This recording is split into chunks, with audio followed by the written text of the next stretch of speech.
تب پھر امت کے اندر اتفاق اور اتحاد پیدا ہوتا ہے. یہ اہل علم بیٹھے ہیں، آپ حضرات میں بھی بہت سارے ہوں گے. حضرت نبی اکرم صلی اللہ علیہ وسلم کی دنیا سے تشریف لے جانے کے بعد حضرت ابوبکر صدیق رضی اللہ تعالی عنہ پر امت جمع ہوئی. لیکن اہل علم جانتے ہیں کہ انصار صحابی اور بڑے سردار اور مخلص مسلمان حضرت سعد بن عبادہ کو اختلاف تھا. کیوں ڈاکٹر صاحب اختلاف تھا؟ لیکن جب امت مجتمع ہوئی، یہ ایثار ہیں، وہ مدینہ سے اٹھ کر دمشق گئے اور ان کی انتقال تک کسی کو یہ معلوم نہیں ہوا کہ سعد بن عبادہ کوئی شخص موجود بھی ہے دنیا میں یا نہیں. اس کو ایثار کہتے ہیں. حضرت خالد بن ولید جیسا جرنیل، حضرت عمر کی رائے ان کی متعلق یہ تھی کہ انہیں معزول کیا جائے. اس کے اسباب میں ذکر عرض نہیں کرنا چاہتا. حضرت ابوبکر صدیق کی خلافت ختم ہوئی، حضرت عمر فاروق خلیفہ بنے، اور سب سے پہلا حکم جو جاری کیا وہ حضرت خالد بن ولید کے معزول کرنے کا. اور معزولی بھی کس طریقے سے ہوئی اہل علم جانتے ہیں. لیکن حضرت خالد بن ولید نے کیا فرمایا؟ فرمایا کہ اگر میں عمر کے لیے لڑتا تب تو آج میں اپنا بوریا بستر اٹھا کر محاذ سے چلا جاتا، لیکن اگر میں اس ذات کے لیے لڑ رہا تھا تو میں پہلے بھی اس کے لیے لڑ رہا تھا، آج بھی اس کے لیے لڑوں گا، چاہے میں کمانڈر ہوں یا نہ ہوں. مجھے بتائیے کہ ہمارے یہ قائدین، معاف فرمائے مجھے، یہ دینی قائدین، یہ جذبہ کسی میں آپ پاتے ہیں؟ یہ جذبہ کسی میں آپ پاتے ہیں کہ وہ کہہ دے کہ میں اپنی قیادت چھوڑتا ہوں اور فلاں کا کارکن بنوں گا؟ یہ چیز اگر موجود نہیں تو تب پھر کچھ نہیں ہو سکتا ہے. پھر یہی کھلونے ہیں اور انہی کھلونوں پر وقت گزارنا ہوگا. اس لیے مجھے پرچی دی گئی کہ وقت مختصر ہے، میں اپنی بات ختم کرتا ہوں. لیکن ایک بات آخر میں عرض کرتا ہوں کہ یہ الیکشن کے ذریعے سے یا جمہوریت کے ذریعے سے پروفیسر صاحب فرما رہے تھے، میرے دل میں پروفیسر صاحب کا جتنا احترام ہے آپ اس کا اندازہ نہیں کر سکتے، اس شخص کی خدمات اور سب کچھ. لیکن رائے کا اختلاف بہرحال ہوتا ہے، اس لیے اگر میں عرض کرتا ہوں، وہ الیکشن کے ذریعے سے، جمہوریت کے ذریعے سے پاکستان میں جتنی خدمات ہوئی وہ گنوا رہے تھے کہ ختم نبوت کا مسئلہ حل ہوا، افلاح ہوا، قرارداد مقاصد اور یہ اور وہ سب مسلم ہیں. لیکن یہ مجھے بتائیے کہ اس آئین نے یا اس قرارداد مقاصد نے یا اس 73 کے جو 73 کا جو متفقہ آئین ہے، اس آئین نے عمل کی دنیا میں ہمیں کیا دیا؟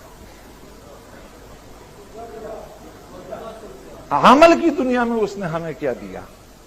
ٹھیک ہے، کتاب میں اور سطروں میں وہ بہت معزز، بہت محترم، بہت بہترین الفاظ اور اسلامی اور سب کچھ، لیکن اس کی مثال وہی ہے کہ وہ جو کسی فارسی شاعر نے کہا تھا کہ واعظاں چو جلوہ بر محراب و ممبر می کند، چو بخلوت می رود آکاری دیگر می کند. اور جگر نے کہا تھا کہ واعظ کا ہر ایک ارشاد بجا، تقریر بہت دلچسپ مگر آنکھوں میں سرور عشق نہیں، چہرے پہ یقین کا نور نہیں. وہ چیز کہاں ہے؟ عمل میں اس آئین نے یا اس قرارداد نے یا اس فلانے اور اس فلان نے عمل کی دنیا میں ہمیں کیا دیا؟ کیا پاکستان کی غربت ختم ہوئی؟ یہاں غریب کی حالت بدلی؟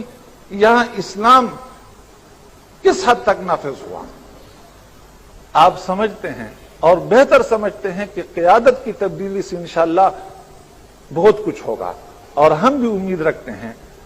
لیکن حقیقت یہ ہے کہ جب تک امت کے اندر جذبہ جہاد بیدار نہیں ہوگا اس وقت تک قیادت کی تبدیلی سے بھی کچھ نہیں ہوگا. امت کے جذبے کی ضرورت ہے، اور میرے نزدیک اتفاق اور اتحاد کے لیے یہی کچھ نکات ہیں. وقت ختم ہو چکا ہے، میں انہی معروضات پر اکتفا کرتا ہوں. اگر میری گفتگو سے کسی کی دل شکنی ہوئی ہو تو میں معافی چاہتا ہوں. وآخر دعوانا